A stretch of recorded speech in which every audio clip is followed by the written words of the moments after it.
Сәлеметсіздер ме, құрметті студенттер, мен аты-жөнім Майданов Әділ Көкенұлы. Мен Евразия ұлттық университетінде ақпараттық технологиялар факультетінде мұғалім болып жұмыс істеймін.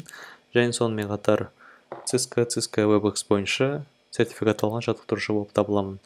Бүгінгі сабақ Cisco WebEx тренинг бойынша қолданушыға берілетін ақпарат болып табылады. Негізгі сұрақ студентке бұл ортада оқу сеансына қалай қосылу.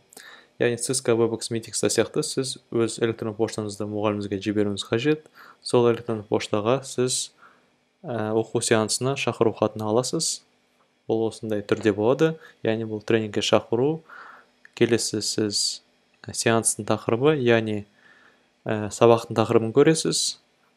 Хаттың өзі messenger webex.com-нан келеді. Бұл жерде яғни сәлеметсіз бе, студенттің аты кетеді. Одан кейін сеанстың тақырыбы, ұйымдастырушы кім, уақытын көресіз, яғни сеанстың нөмірі және сеанстың құпия сөзін келесі көре аласыз. Бұл жерде яғни сеансқа қосылу үшін сіз бұл сілтемені басып кіре аласыз. Бұл жерде басқаннан кейін сіз webex.com сайтына WebEx тренинг веб парақшасына өтесіз. Бұл жерде яғни қосымша ақпарат сеанс туралы және егер мұғалім оқу материалын жүктеген болса, онда сіз бұл жерде оқу материалдарға сілтеме көре аласыз. Егер мұғалім тағы да тест бұл жерде жүктесе, сілтемеге тест ол жерде келесі жолда болады. Яғни енді сеансқа қосылу үшін бұл жерде сіз өз атыңызды, яғни аты мен тегін тересіз бұл жерде, келесі электронды поштаңызды және сеанстың құпия сөзі автоматты түрде енгізілуі қажет. Бірақ егер осы жер бос болса, онда сеанстың құпия сөзін сіз хаттан ала аласыз. Одан кейін қазір қосылу деген, яғни присоединиться сейчас батырмасын басып өте аласыз. Бұл жерде және браузер сізден арнайы Cisco WebEx Extension браузер плагинін жүктеуін сұрайды. Сол кезде сіз жүктеуіңіз қажет. Бұл, яғни Cisco WebEx тренинг терезесін көру үшін қажет. Сіз бұл браузер плагин алдын ала жүктей аласыз. Оны жасау үшін, яғни бұл жерде, яғни Google Chrome браузерінде параметрлер басып, қосымша инструменттер, яғни қосымша құралдар батырмасын басып, расширение, яғни қосымшалар батырмасын басуымыз қажет. Бұл жерде батырманы басамыз сол жақтағы және интернет-магазин Chrome'ды ашамыз. Бұл жерде біздің браузер плагиннің атын енгіземіз. Яғни Cisco WebEx Extension деп. Басып Enter басамыз. Көріп тұрғанымыздай, үшінші жолда бізге керек браузер плагині тұр. Бұл жерден біз жүктеу деген, яғни установить деген батырмасын басып, браузерге енгізе аламыз. Келесі бөлім бұл Cisco WebEx тренинг терезесі туралы болады. Сессия қосылу батырмасын басқаннан кейін сіз осы Cisco WebEx тренинг терезесін көресіз. Бұл жерде ең бірінші сізге аудио байланысты орнату керек. Оны жасау үшін аудиоконференц батырмасын ол жерден басып, немесе жоғарыдан аудиоконференц батырмасын таңдау керексіз.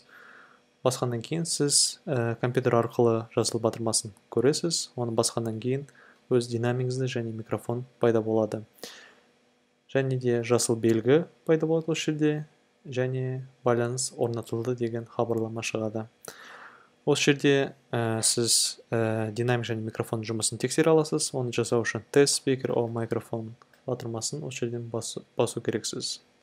Басқаннан кейін динамикті таңдап алып, жұмысын тексеру үшін тест батырмасын басу керексіз. Дауыс қаттылығын да осы жерде өзгерте аласыз. Микрофонға дәл осылай, микрофонды таңдап алып, ішкі немесе сыртқы, оның қаттылығын осы жерде өзгерте аласыз. Бүкіл баптауларды жүргізгеннен кейін OK батырмасын басып, осы терезені жаба аласыз. Енді Cisco WebEx тренинг терезесіне шолу жасақ, сол жақта көріп тұрғанымыздай екі басты бет тұр. Бұл бастапқы бет және сессия туралы ақпарат. Егер мұғалім өз документтеріне, презентацияларына және мультимедиа файлдарына демонстрационный режим жасаса, олар жаңа беттерде пайда болады. Бастапқы бетте көріп тұрғанымыздай ұйымдастырушы туралы ақпарат және сессия туралы ақпарат тұр. Және ортасында үш басты батырма, аудиоконференция және айтып өткендей шақыру және еске салу батырмасы және демонстрациондық режим батырмасы.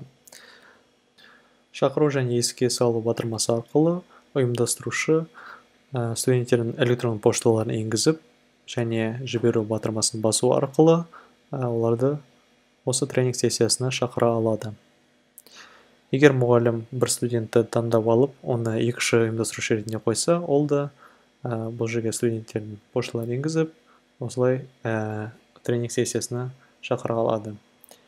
Және де екінші тәсіл бар, бұл сессия сілтемесін көшіріп алып, студенттерге жіберу.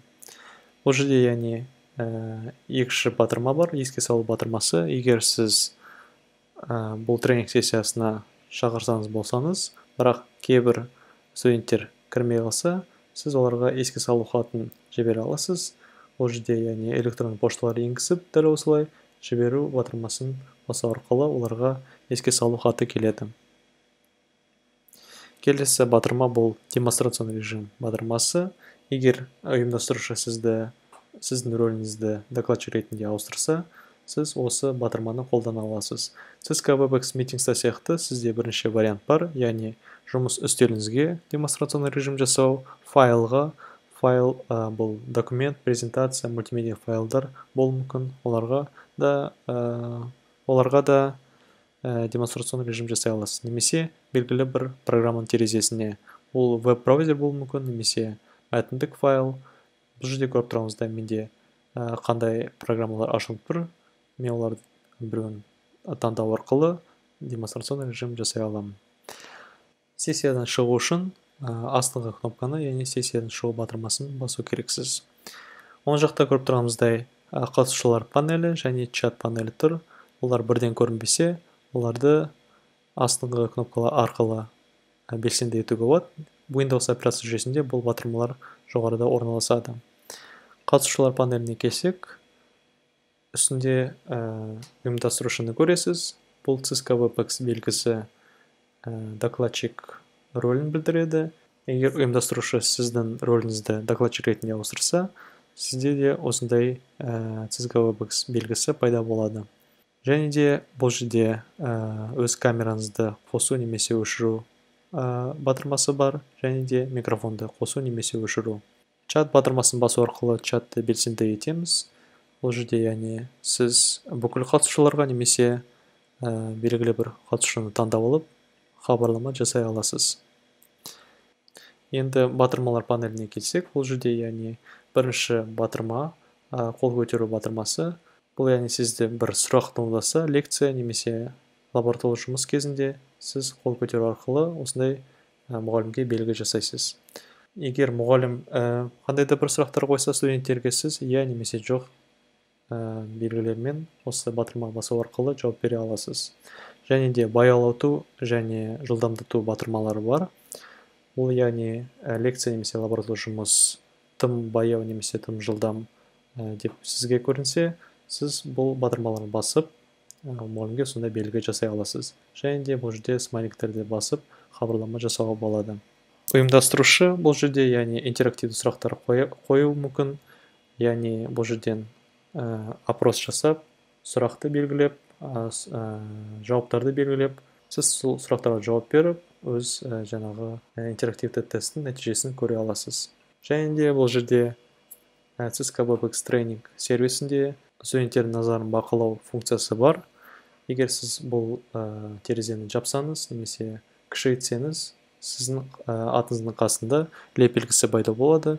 Бұл яғни мұғалім осы студенттердің назарын бақылай алады. Осымен сабақ тәмамдалды. Назарларыңызға рахмет. Бұл Сыйлы Шахмаран YouTube каналға тіркелуіңізді сұраймын. Келесі видеоларда кездескенше сау болыңыздар.